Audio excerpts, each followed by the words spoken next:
some storms around, but I think, I don't know, we're watching them off in the distance there, off to the east. Huh? Some people got drenched in the last hours. A lot of us dodged the bullet. So, what do you want to do on the weekend when it's hot and humid? Get as close to the water as possible. Yeah. Even better, on the water. Or I'm working on that myself, but maybe in a couple of months. Take a look at some pictures sent in, or at least one incredible picture. I want to thank Gus Carrera for sending this picture in from the celery fields of a rainbow that emerged after yesterday's showers passed over the area. You can send your pics into pics@mysuncoast.com or through our app is always a thing to do. Now, this is out at Myakka Fire Department in the last 6 hours, and they just got drenched as well from that passing shower that was part of a line that came all the way from Lakewood Ranch out that way, and it's heading to the southeast.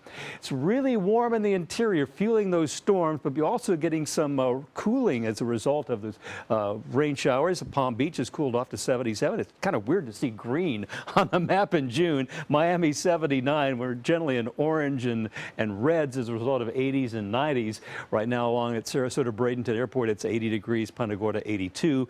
Quite nice out on the Keys, low 80s there, and some rain cooling at Duet from a storm that passed by that area. Also seeing some storms right now that are not reflected in temperature, but we've had some fairly heavy rain down in South County and Charlotte County as well. Our high at the airport was 89. That is just 1 degree warmer than normal, but it's the humidity. 77 last night's low. You go out in the morning, you can just cut the air with a machete. It's that thick, and I don't see any big improvements on that. Our dew points are just going to remain the same level, 72, 73, 74 for the next few days.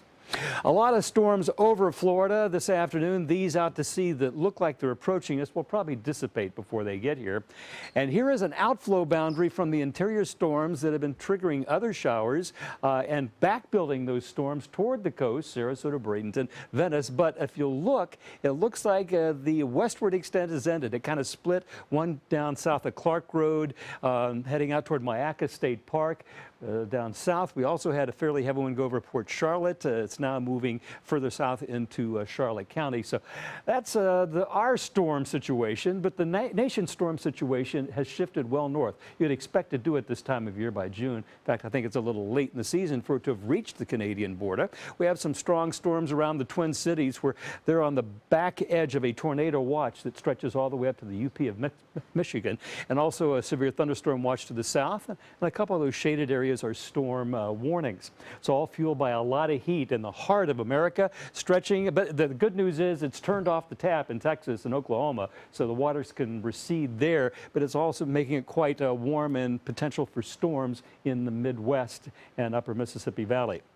This little swirl in the Caribbean is not to be concerned about. It's just a gyre in the atmosphere. Conditions are not favorable for any tropical storm development for the next several days, so we can check that off our list of things to worry about, but always be prepared.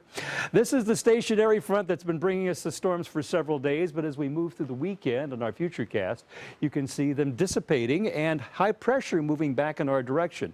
High pressure sinking and drying air. Clears out the clouds. Very clearly you can see it, but there will be a line of showers and thunder showers developing along the sea breeze front, despite that sinking, drying air coming up as we move into the early part of next week. So here are your weekend weather headlines. It's going to be hot and muggy. Nothing we can do about that. Fewer thunderstorms. That may be a good thing. And the tropics remain quiet. Here's our 7-day outlook showing that we will have a 30% chance of showers in the afternoon and evening for the next couple of days. A little bit more with the sea breeze fronts coming in on Monday and Tuesday. But all in all, very little change in the humidity, guys, for the next 7 days.